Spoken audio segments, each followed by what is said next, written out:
Baik, saya di sini akan menjelaskan tentang strategi bagaimana cara penemuan pengujian dari senyawa bioaktif dari senyawa baru turunan flavonoid dari tumbuh-tumbuhan. Nah, di sini saya mengambil contoh pada sebuah pemanfaatan daun ekor naga sebagai bahan sediaan aktif farmasi. Nah, perlu kita tahu bahwa sebelum mengetahui dari senyawa bioaktif turunan flavonoid dari tumbuh-tumbuhan ini, kita harus mengetahui secara etnobotani, yang ini kebiasaan dari masyarakat tentang penggunaan tanaman tersebut ataupun identitas dan klasifikasi dari tanaman tersebut melalui screening fitokimia identitasnya. Nah, setelah melakukan screening tersebut, maka kita dapat langsung melakukan screening pengujian adanya flavonoid dan pengambilan rendemen ekstraknya.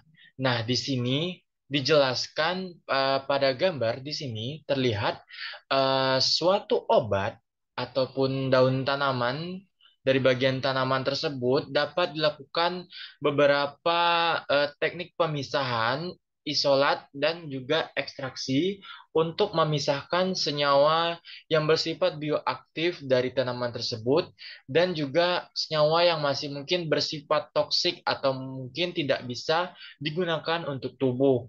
Nah, untuk itulah kita di sini melakukan proses pengambilan rendemen ekstrak terlebih dahulu. Nah, di sini pada contoh tabelnya, di sini dilakukan dengan pelarut etanol daun ekor naga ini. Nah, pada hasil simplisianya dengan berat 1000 gram, dengan berat ekstrak 203,88 gram, dengan hasil rendemennya sebanyak 20,38% dari jumlah rendemen ekstrak yang akan kita uji screening flavonoidnya.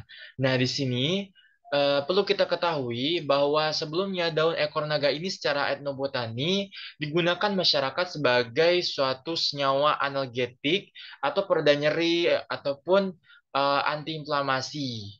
Nah, untuk itu kita menguji adanya efek farmakologisnya apakah benar-benar terbukti ataupun tidak. Nah, untuk itu saat pengujian dengan screening ekstraknya digunakan etanol, nah didapatkan bahwa dalam senyawa tumbuhan daun ekor naga ini diperoleh hasil yang positif, di mana keberadaan flavonoid di sini ter eh, terdapat dalam tanaman tersebut dan juga terdeteksi.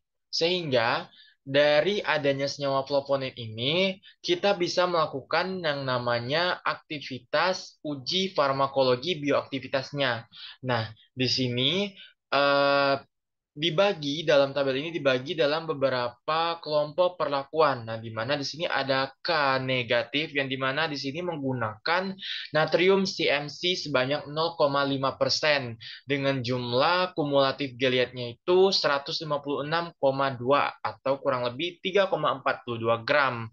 Dengan proteksinya itu tidak ada, disertai dengan efektivitasnya tidak ada juga. Hal ini menunjukkan pada pengujian dengan NaCMC ini tidak memiliki tanda-tanda efektivitas dari obat daun ekor naga ini.